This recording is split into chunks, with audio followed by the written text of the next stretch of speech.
Sir ఇప్పుడు లోపల ఉమ్. Semen produce అవుతుంటుంది కదా, అవును. మరి అది ఎక్కడికి పోవాలి అసలు దాన్ని ఎజాక్యులేట్ చేయకపోతే?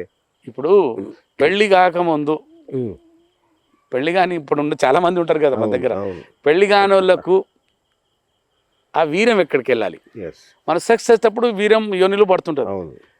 నిద్రలో కళలలో స్ఖలనం అయ్యే ప్రకృతి ఏం చేస్తాం? ఇప్పుడు మనం దీనికి వెళ్తామా ఫ్లష్ చేస్తాం. అవును. ఇది చేసిన తర్వాత ఫ్లష్ చేస్తాం కదా. మన బాడీలో వీర్యం ఉత్పత్తి అయిన తర్వాత ఏం చేస్తుంది మన బాడీ? ప్రకృతి ఏం చేస్తుంది అంటే ప్రకృతి ఫ్లష్ చేసేస్తుంది, నిద్రలో తీసేస్తుంది. ఓ, అంటే నైట్ ఫాల్ అవుతుంది ఓకే. సెక్స్ చేయని వాడికి. అర్థమైంది కదా? అర్థమైంది. సెక్స్ చేయని వాడికి నిద్ర వెళ్ళిపోతుంది. ఆ సమస్య కాదు. మన బాడీలో రక్తం ఉత్పత్తి అవుతుంది కదా, అలాగే కంటిన్యూస్ వీర్యం ఉత్పత్తి అవుతుంటుంది. ఒకటి సెక్స్ యూజ్ చేస్తాడు, ఒకటి నిద్రలో చేస్తాడు. కానీ కొందరు కంకణం కట్టుకొని అవును. ఉద్యోగం కాదు, ఉద్యమంలో కొట్టుకుంటుంటారు. సబ్బులు అయిపోతున్నాయి స్వామి, అలా కొట్టుకుంటున్నారు హస్తప్రయోగం. దానివల్ల బాడీ మీద దుష్ప్రభావం ఉంటుంది. నాకు ఎంతమంది విమర్శించనండి, కింద రాస్తుంటారు కామెంట్లు, రాయనివ్వండి. కానీ ఒక్కటి చెప్తాను, ఇప్పుడు చిన్న వయసులో అంగస్తమన సమస్య ఎందుకు వస్తుంది? ఇప్పుడు నా క్లినిక్లో, నా ఓపీడీలో 16 సంవత్సరాల పిల్లాడితో సహా 60 సంవత్సరాలు 80 సంవత్సరాలు నేను ఇద్దరు ముగ్గురు చూశారు కదా. 20 సంవత్సరాలు చూశారు కదా. ఆశ్చర్యపోతున్నాను. ఈ వయసులో వచ్చే సమస్య కాదు కదా కదా. అందుకోసమే ప్రకృతికి భిన్నంగా వెళ్ళినప్పుడు కొన్ని సమస్యలు తప్పవు.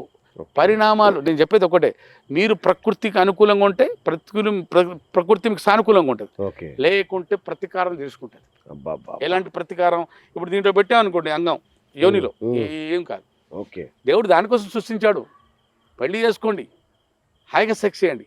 అలా అని దీంట్లో పెట్టామంటే వ్యభిచారం చేయకండి మళ్ళీ. ఇప్పుడు సార్ మీరు ఇప్పుడు పెట్టమన్నారు కదా, పెళ్లి కాకముందు చేస్తే వ్యభిచారం, పెళ్ళంతా చేస్తే ఆచారం, అదే బలంతో చేస్తే అత్యాచారం. ఈ 3 ఉన్నాయి ఇక్కడ. పాపం పుణ్యం మారుతుంది. కాబట్టి నేను అందరికి చెప్పేది ఏంటంటే, సెక్స్ అనేది పుణ్యకార్యము. భార్యతో సెక్స్ అంటే పుణ్యకార్యం. తాళి కట్టి తీసుకొచ్చింది సంతానం మనం ముందు తీసుకెళ్ళడానికి కదా, అంతే తప్ప హస్తప్రయోగం చేసుకోవటం వల్ల మీ యవ్వనానికి చేటు హానికరం. సార్, యాక్చువల్గా ఒక వయసు వచ్చిన తర్వాత అంగం సైజు పెరగదు అంటారు, కానీ యునానీలో కొన్ని క్రీమ్స్ రాస్తే అంగం సైజు పెరుగుతుంది అని చెప్తున్నారు. నిజమేనా అది? తప్పు, పెరగదు. చెప్తాను నేను. ఇప్పుడు మీ ముక్కు పెరుగుతుందా? పెరగదు. మీ చిన్న ముక్కు ఉందనుకోండి, మీ శ్వాస తీసుకోగలుగుతున్నారా? శ్వాస తీసుకుంటున్నారు కదా. శ్వాస ఎలాగో తీసుకుంటా. అవును. ఓ పెద్ద ముక్కు కూడా శ్వాస తీసుకుంటున్నాడు, చిన్న ముక్కు కూడా శ్వాస మొత్తుకున్నాడు, మరీ లోపల ఉతుకుపోయినాడు శ్వాస మొత్తుకుంటున్నాడు. అలాగే అంగం చిన్నగున్నా పెద్దగున్నా వాడు కూడా సెక్స్ చేయగలుగుతాడు.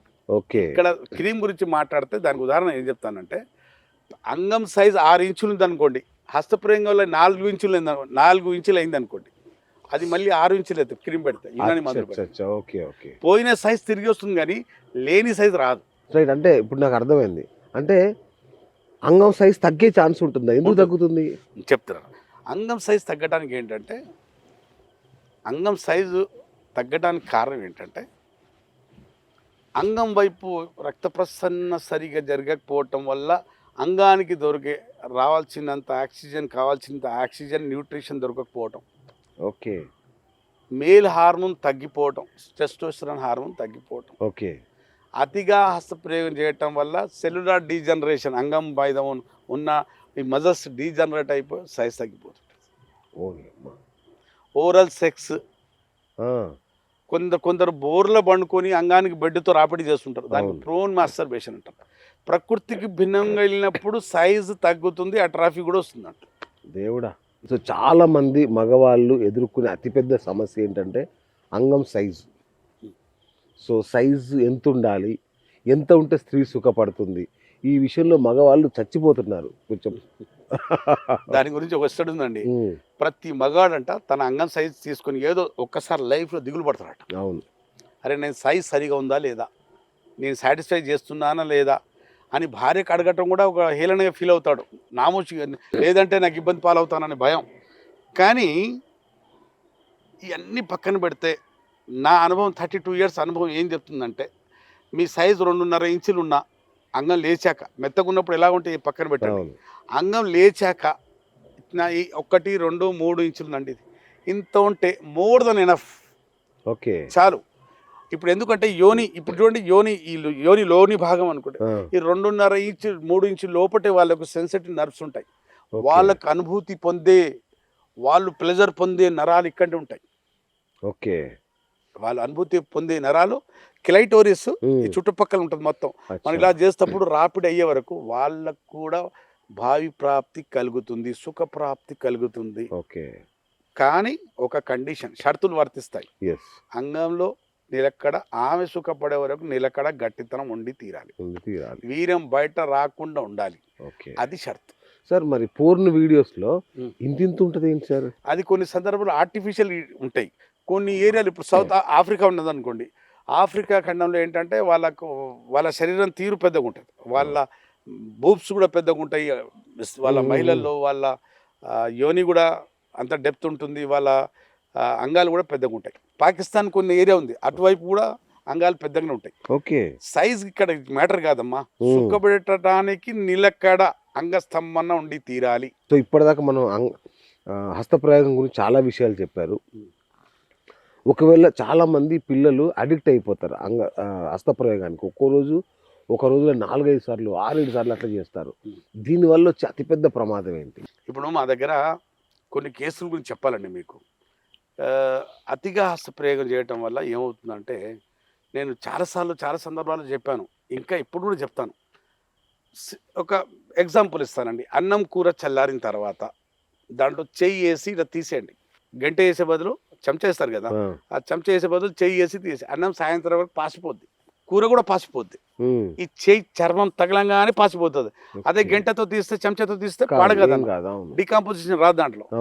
ఈ చర్మంలో కరిగించే శక్తి ఉంటుంది.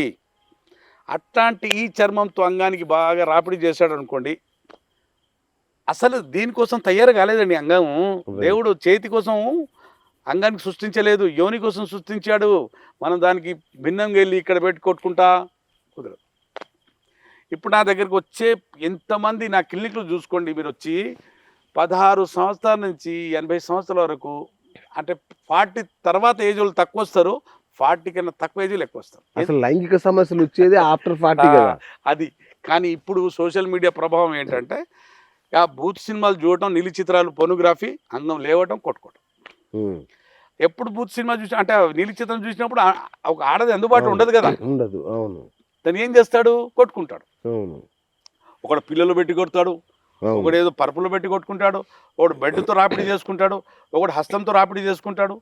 భిన్నంగా, అంటే ప్రకృతికి భిన్నంగా వెళ్ళేసి అంగం ఆకారం పాటు చేసుకుంటాడు, పవర్ పాటు చేసుకుంటాడు, టైమింగ్ పాటు చేసుకుంటాడు. ఇప్పుడు ప్రథమంగా ఏంటంటే మా దగ్గర ఫోన్లు వచ్చి 3 ఎక్కువ వస్తాయి. ఒకటి ఏంటంటే నా సైజ్ తగ్గిపోయింది, నా టైమింగ్ తగ్గిపోయింది, నా పవర్ తగ్గిపోయింది. 3 ఎక్కువ వస్తుంది జరుగుతుంటాయి. తర్వాత వేరే అన్ని ఈ ఫస్ట్ 3 వస్తుంటాయి. 4వది మన సంతానం లేమి సమస్య, సెన్సిటివ్ పెనిస్, ప్రీకమ్, ఇవన్నీ వస్తాయి.